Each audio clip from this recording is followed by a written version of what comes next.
ce que notre histoire familiale continue parfois de raconter. Bienvenue dans Les Racines, les vidéos où l'on prend le temps de comprendre notre histoire pour avancer avec un petit peu plus de liberté. Je suis Farida, thérapeute en approche intégrative. Et aujourd'hui, j'aimerais commencer par une question. Est-ce que tu t'es déjà demandé pourquoi tu réagissais de cette façon, alors que parfois tu ne comprends même pas vraiment d'où ça vient? Pourquoi certaines situations te touchent-elles autant? Pourquoi certaines paroles te blessent-elles profondément? Pourquoi as-tu parfois besoin de tout contrôler? Pourquoi est-ce si difficile pour toi de demander de l'aide? Ou encore, pourquoi reproduis-tu peut-être certaines façons de faire que tu avais pourtant juré de ne jamais reproduire?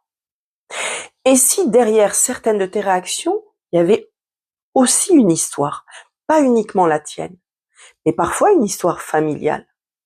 Nous héritons évidemment de beaucoup de choses de notre famille. Un prénom, une manière de parler, des habitudes, des traditions, des valeurs. Une façon de cuisiner, de célébrer et d'aimer aussi. Mais nous pouvons aussi grandir avec des histoires dont personne ne parle vraiment. Des silences, des deuils, des séparations, des difficultés, des peurs, des secrets parfois, ou des phrases répétées pendant toute une enfance. Chez nous, on est fort, on ne se plaint pas, il faut travailler dur pour réussir. On ne fait pas confiance aux autres. L'amour, ça finit toujours mal. Il faut être indépendant. Tu dois réussir. Ces phrases peuvent sembler anodines. Et pourtant, lorsqu'elles sont répétées encore et encore, elles peuvent participer à construire notre manière de voir le monde. Je veux cependant apporter une nuance importante. Comprendre l'influence de notre histoire familiale ne signifie pas que tout vient de notre famille. Ce serait beaucoup trop simple. Nous sommes aussi influencés par notre personnalité, notre environnement, nos expériences, nos rencontres, notre culture et tout ce que nous vivons au cours de notre existence. Alors, notre histoire familiale est une partie du puzzle, évidemment, mais elle n'est pas toute l'image. Et surtout, elle ne détermine pas notre avenir. Parfois, une famille transmet surtout des ressources. Le courage, la solidarité, la capacité à travailler, la créativité, la persévérance, le sens du collectif. Et parfois, elle transmet aussi involontairement des peurs ou des mécanismes de protection. Une mère qui a connu beaucoup d'insécurité peut devenir extrêmement protectrice.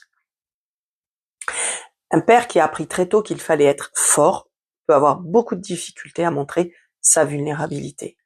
Alors un enfant qui grandit dans une famille où les émotions sont peu exprimées peut apprendre à les garder pour lui. Et cet enfant devient adulte. Il avance dans sa vie, il travaille, il aime, il construit sa famille. Mais parfois, certaines anciennes façons de se protéger continuent de l'accompagner. Et c'est là que la question devient intéressante. Qu'est-ce qui, dans ma manière de vivre aujourd'hui, m'appartient vraiment? Et qu'est-ce que j'ai peut-être appris très tôt? Je trouve cette question beaucoup plus intéressante que qui est responsable? Parce que chercher un coupable ne nous aide pas forcément à avancer. Par contre, en revanche, comprendre peut ouvrir quelque chose. On peut commencer à regarder son histoire autrement, avec davantage de curiosité. Et parfois aussi avec davantage de compassion. Il y a une phrase que j'aime beaucoup dans le travail thérapeutique. Comprendre ne signifie pas excuser. Comprendre pourquoi quelqu'un agit d'une certaine manière ne signifie pas nier ce que nous avons vécu. Comprendre son histoire ne signifie pas dire finalement ce n'était pas si grave. Non, non, non.